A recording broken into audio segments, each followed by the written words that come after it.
Bonjour à tous, nous sommes heureux d'être avec vous pour cette nouvelle vidéo qui parle des pasteurs ou des chrétiens qui parlent pour rien dire et qui en tout cas n'annoncent pas la parole de Dieu. Alors je vous propose tout de suite un texte de l'Écriture, il s'agit de Timothée, la deuxième lettre de Paul à Timothée, où il est écrit, chapitre 3, à partir du verset 1er, « Sache bien par ailleurs que dans les derniers jours surviendront des moments difficiles. Les hommes en effet seront égoïstes, cupides, vantards, orgueilleux, diffamateurs, rebelles à leurs parents, ingrats, sacrilèges, sans cœur, sans pitié, médisants, intempérants, intraitables, ennemis de bien, délateurs, effrontés, aveuglés par l'orgueil, plus amis de la volupté que de Dieu, ayant les apparences de la piété, mais reniant ce qui en fait la force. Cela aussi, évite-les. » Donc ici, tout d'abord, l'apôtre Paul, le Saint-Esprit, bien entendu, par l'intermédiaire de la bouche de Saint Paul, nous dit d'éviter les pasteurs, car il est question ici, bien sûr, des gens de ce monde, mais il est aussi question des chrétiens, et particulièrement des pasteurs, et la preuve en est qu'il est écrit ayant l'apparence de la piété, autrement dit des chrétiens, qui ont l'apparence de la piété, mais qui renient ce qui en fait la force. Alors qu'est-ce qui fait la force de la piété, si ce n'est bien sûr l'Écriture sainte? Et nous apercevons effectivement que de plus en plus de pasteurs, de chrétiens aussi, qui se prétendent enseignants sur notamment les réseaux sociaux et qui en réalité répandent des doctrines qui sont largement opposées à la parole de Dieu. C'est bien ce qu'avait annoncé l'Écriture sainte. Si vous tournez la page vers l'avant, à partir du chapitre 2, verset 16, il est écrit « Quant aux discours creux et impies, évite-les. » De nouveau, cette répétition d'éviter ces pasteurs, ces faux enseignants, et il continue « Leurs auteurs feront toujours plus de progrès dans la voie de l'impiété. » On parle d'impiété, vous vous rendez compte, pour des pasteurs ou des chrétiens qui se prétendent pieux, c'est-à-dire croyants, chrétiens, et qui en réalité sont impieux. Il continue en disant « Et leur parole étendra ses ravages comme la gangrène. » Oui, effectivement, on se rend compte, n'est-ce pas, que de nos jours, ces faux enseignements se répandent par le biais d'Internet ou par le biais de conversations plus ou moins privées, comme la gangrène parmi les chrétiens. Des faux enseignements opposés, mais réellement opposés à la parole de Dieu. Alors nous pourrions citer de très nombreux exemples. Aujourd'hui, je voudrais en citer un seul que nous retrouvons dans l'Évangile, dans la lettre de Jacques. Alors, je vous propose de prendre avec moi cette lettre, la lettre de Jacques. Nous allons lire le chapitre 2, verset 14 tout d'abord. Chapitre 2, verset 14, où il est écrit « À quoi sert-il, mes frères, que quelqu'un dise « j'ai la foi » s'il n'a pas les œuvres ?»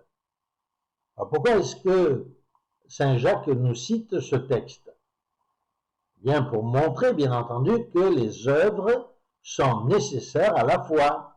À quoi sert-il, dit-il, que quelqu'un dise « j'ai la foi » s'il n'a pas d'œuvre? Or, nous les entendons, tous ces chrétiens, tous ces pasteurs qui ne cessent de dire que si l'on est baptisé en Jésus-Christ, si l'on a accepté Jésus-Christ, nous n'avons plus besoin de faire d'œuvres. Encore une fois, ces chrétiens confondent le fait d'être sauvé par des œuvres. Il est évident qu'aucun chrétien ne pourrait être sauvé par ses propres œuvres. Le salut, nous le devons à notre Seigneur Jésus-Christ et à nul autre. Cependant, cela n'empêche pas que pour être sauvés, nous devons en plus faire des œuvres. Or, ces chrétiens ne cessent de publier leurs faux enseignements, littéralement opposés à la parole de Dieu, qui nous dit: à quoi cela sert-il, mes frères, que quelqu'un dise « j'ai la foi » s'il n'a pas les œuvres? Comment peut-on s'opposer de façon aussi délibérée à la parole de Dieu? Comment peut-on dire qu'un chrétien n'a pas besoin de faire des œuvres alors que la parole de Dieu nous dit que nous devons prouver notre foi par des œuvres? Ce n'est pas Saint Jacques qui le dit, c'est le Saint-Esprit par la bouche de Jacques. Encore une fois, c'est bien la parole de Dieu qui nous dit cela. Comment peut-on nous opposer à la parole de Dieu? Regardons maintenant le verset 17. Le Saint-Esprit dit encore ici: ainsi en est-il de la foi, si elle n'a pas les œuvres, elle est tout à fait morte. Oui, ces chrétiens qui prétendent que nous n'avons pas besoin de faire des œuvres, voire que nous ne devons pas faire des œuvres, que nous ne devons pas enseigner qu'un chrétien devrait faire des œuvres qui participent à son salut, qui attestent de la démonstration de sa foi, eh bien, l'Écriture sainte nous dit très clairement: si un chrétien n'a pas les œuvres, sa foi est morte. Chrétien, toi qui annonces constamment sur Internet, ou pasteur, toi qui annonces dans ton église que nous n'avons pas besoin de faire des œuvres, tu as un enseignement opposé à la parole de Dieu. Il s'agit d'un autre évangile, pour être très clair. Le chapitre 3 de Saint Jacques, je vous encourage à tourner la page, verset 1er nous dit: ne soyez pas nombreux, mes frères, ne soyez pas nombreux, mes frères, à devenir docteurs, enseignants.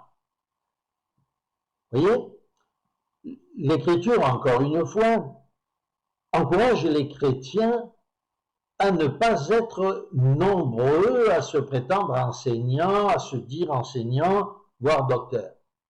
Or, que voyons-nous sur Internet? Sinon, tous ces chrétiens qui ne connaissent rien à la Bible, qui ne l'ont pour beaucoup jamais lu entièrement, pour ne pas dire que souvent ils ne l'ont jamais lu du tout, et qui se mettent à enseigner. Ils ont entendu une phrase répétitive, ici ou là, dans le monde chrétien, par des pseudo-enseignants, et les voilà répétant ces phrases constamment comme: une fois que nous avons accepté Jésus-Christ, nous n'avons pas besoin de faire des œuvres, et il ne faut surtout pas dire que nous devons faire des œuvres qui participent à notre salut. Eh bien, ces enseignants sont nombreux et opposés à l'Écriture sainte. Là encore, le seul fait qu'ils soient nombreux est une opposition délibérée à la parole de Dieu. Nombreux aussi sont les pasteurs qui trahissent la parole de Dieu en enseignant autre chose que l'Écriture sainte dit, écrit, autrement dit, plus que dire, écrit noir sur blanc. Nombreux sont les pasteurs qui ont abandonné, comme Hyménée et Philette, la voie de la vérité. Soyez prudents. Par 2 fois, nous avons lu dans l'Écriture sainte ce conseil avisé du Saint-Esprit: de tels pasteurs, de tels individus, évite-les.